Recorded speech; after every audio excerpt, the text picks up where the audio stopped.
There are over 1 billion people around the world who live with a disability. Of these, about 17 million suffer from cerebral palsy. Another 350 million people are closely connected to a child or adult with cerebral palsy. It is the most common physical disability in childhood. Its impact can range from a weakness in one hand to almost a complete lack of voluntary movement. Cerebral palsy is generally classified based on the type and presentation of the children. There are mainly 3 types of cerebral palsy. The first one and commonest is the spastic type of cerebral palsy, and this is typically manifested by increased muscle tone in most muscle groups. The second commonest group is the dyskinetic cerebral palsy, and this one is manifested by involuntary muscle movements. The third and last one is ataxic cerebral palsy. This one, children typically present with difficulty controlling movements, balance, and coordination.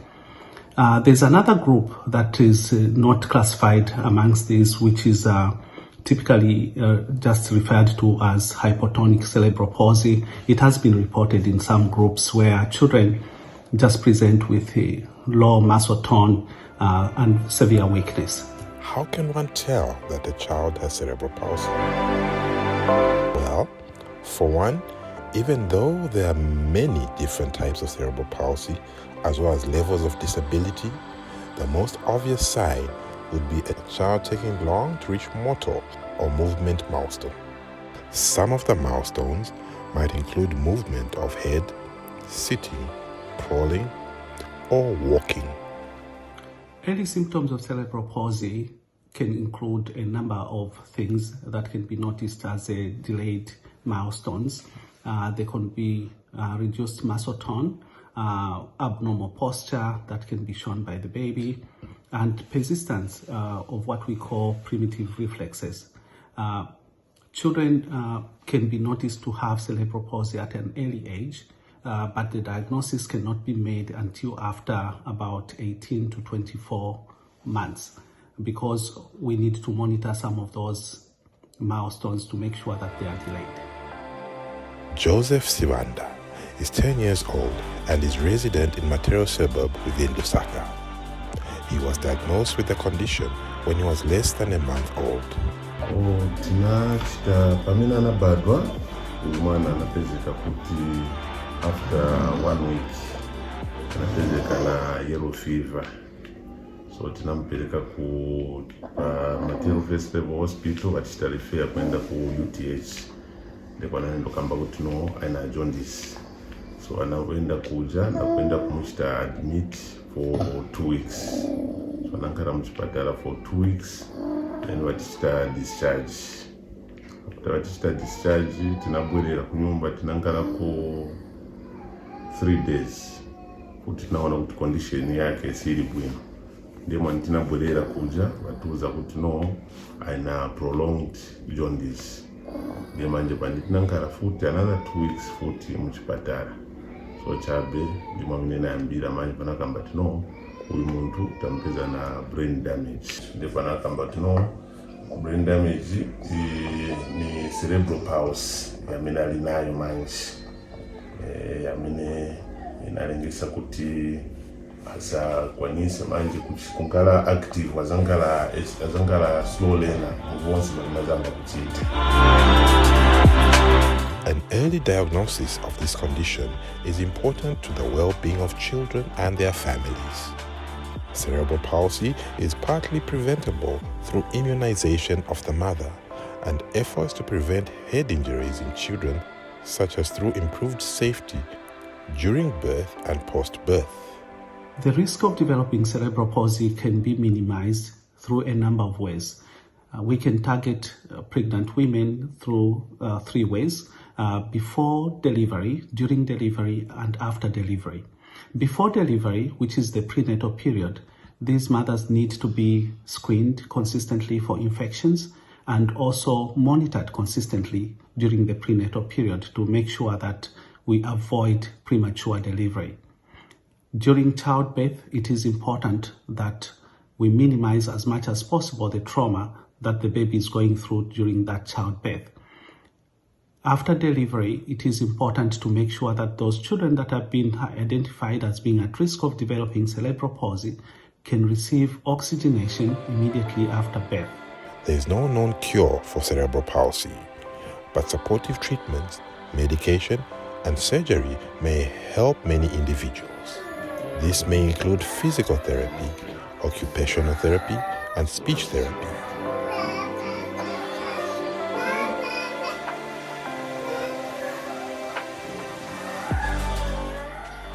Management of cerebral palsy is multifactorial, but the mainstay of management is physiotherapy and occupational therapy.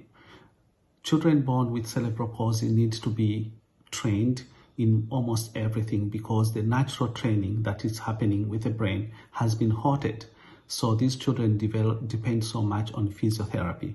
There are other medications that have been shown to be helpful in order to help reduce the muscle tone. There are some muscle relaxants that can be given orally, and there are also injections that can be given, like the Botox injections. These children like Joseph need to be followed consistently. We need to do consistent and targeted physiotherapy after agreeing with the parents on what the goals of therapy need to be. Surgery may include lengthening muscles and cutting overly active nerves. Often, external braces and other assistive technology are helpful. Some affected children can achieve near normal adult lives with appropriate treatment. Even though cerebral palsy does not get worse over time, the symptoms can change over a person's lifetime. Kulingana na mabasi ya masiku yano zapeza kuti mankhalidwe chabe muzaona kuti venangu maybe sifana mbere bwino mukankhala nawo pafupi but uzayesa kuti no lekanini mufake bwino so that not inchite affect vantu venangu manje ngati uyenda pansi uzaona kuti pamene upita vantu vazasara nkhani yanekambiwa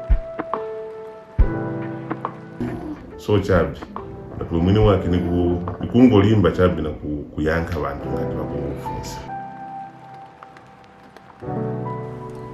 It is therefore important to know early on what type of cerebral palsy one has. Joseph Sibanda has been followed by EDoc for about 3 to 4 months now. We identified that Joseph Sibanda suffers from spastic type of cerebral palsy, which affects the muscle tone, as I earlier on indicated. He has significantly increased muscle tone in most of his muscle groups. Joseph's condition requires constant care and management, a full-time job for his parents who are both unemployed. This exerts a lot of pressure on them to make sure that he is fed, has a roof over his head, and makes regular visits to a health facility to monitor his condition. Pempa chabe kubantu kuti no pamene tikumbukireko mapempero kunitandizira mapempero pamene nipita pamene nipita mu vosi pamene tipitamo ifi ningayamikire maningi ngatingapezeke kulanga vaina ntchito ili yonse ndatandiziramo banja kulipira nyumba tandiziramo mwana ninachitako ka course ka driving nina license ni automatic but ningasebenze kuti nitandizire banja ngati ningatandiziwe na wheelchair amene ngamutandizeko kuti tikaziendako naye wosiyana inangu tandizo ningafune ni ma diapers because uyu nankala pa ma diapers from 1 month mpaka 10 years tigula chapo ma diapers na sometimes challenge pezeka kuti mkulaunda sunaende bwino zapezeka ti even vakudya vinangu sakwanirisa kuti tikwanise kuti timpasi. Joseph is in a very difficult situation considering that both his parents are not working. Joseph has a lot of special needs. He needs consistent physiotherapy, so he will need support in terms of paying for those therapy sessions. He needs regular doctor visits. So Joseph needs to have a family physician, for instance, to follow him and make sure all the milestones are monitored consistently to see how he's improving on some of those. There are many other things that he may need for his life, like as he is growing right now, he needs a chair that should be able to support his posture. Other needs may also include looking at his mobility needs. His speech and language has not fully been assessed, so he might benefit from a full assessment for speech to see if there's anything that can be gained in terms of his speech and communication.